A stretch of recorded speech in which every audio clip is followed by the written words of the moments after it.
అదే RTV app వార్తల్ని క్షణాల్లో చదివే అవకాశం ఉంటుంది. ఒక న్యూస్ పేపర్, ఒక టెలివిజన్ ఛానల్ మీ చేతుల్లో ఎప్పుడూ ఉంటాయి.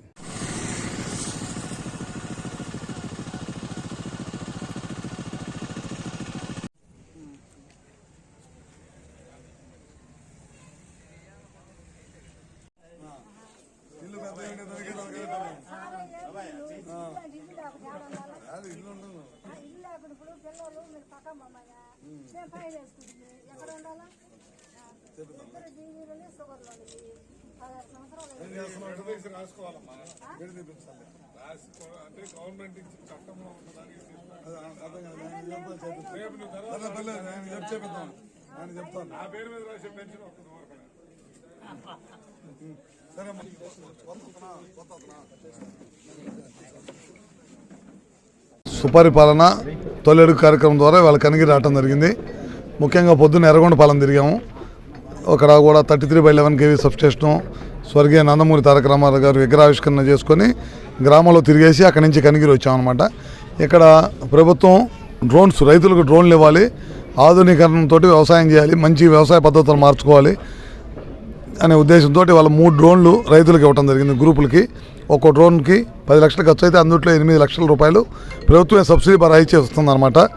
ఇవన్నీ కార్యక్రమాలు చేస్తుంది. తొలి అడుగులో కార్యక్రమం భాగంగా ఇవాళ ఈ కాలనీలో తిరగడం జరిగింది. ఒక 10 కొత్తూరులో తిరగడం జరిగింది. వార్డులో దాదాపు ప్రతి ఇంటికి తిరిగాము.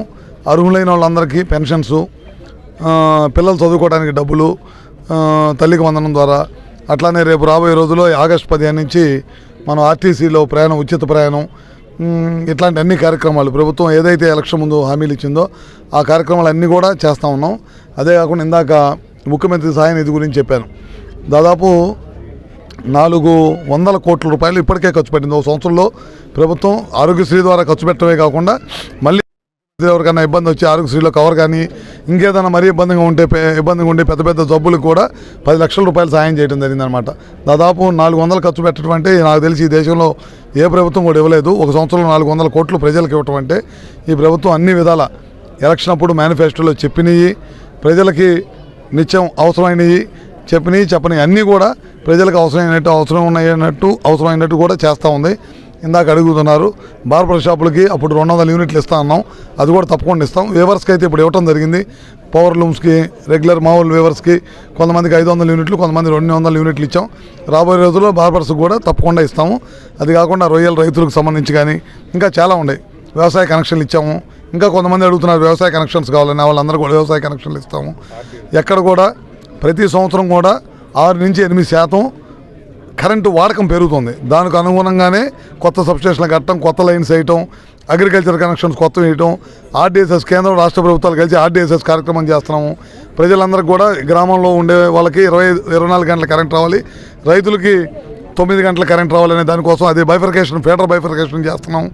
అదేవిధంగా కుసుము, ఎక్కడ సబ్స్టేషను, ఎక్కడ 11 kV లైన్ ఉంటే అక్కడ ఒక 4-5 నెలల్లోనే మొదలు పెడతాం. మొత్తం టెండర్లు అయిపోయి సోలార్ పెడతాం. ఎక్కడ సబ్స్టేషన్ ఉంటే అక్కడ సోలార్ ప్లాంట్లు పెట్టి పగలపూట ఎండ నుంచి, లైట్ నుంచి వచ్చే కరెంట్ దాన్ని తీసుకొని సోలార్ ద్వారా ఎండల నుంచి తయారు చేసి పవర్ని మన సబ్స్టేషన్కి ఇస్తాం. దాని ద్వారా వ్యవసాయ కనెక్షన్లకు ఇస్తాం అనమాట. వ్యవసాయ సబ్స్టేషన్కి, ఎందుకంటే పవర్ లాసెస్ తగ్గించడం కోసం ఇందాక అందుకే నేను చెప్పాను, ఇళ్ళ మీద కూడా పగలపూట వేడికి లైట్కి వచ్చే దాని నుంచి కరెంటు తీసుకొని ఇళ్ళకి వాడుకోమని చెప్పాము.